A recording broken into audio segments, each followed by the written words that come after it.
Corona virus বৰ্তমান সময়ৰ এক বিশ্বব্যাপ্ত মাৰাত্মক ব্যাধি। গতিকে সকলো সাৱধান হওক।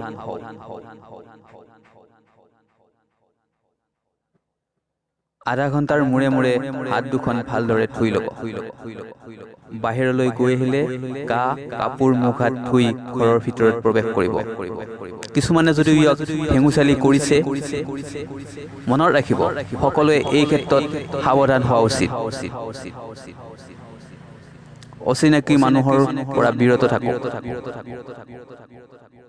শিশু আৰু বৃদ্ধসকলৰ মাজত সজাগতা সৃষ্টি কৰক।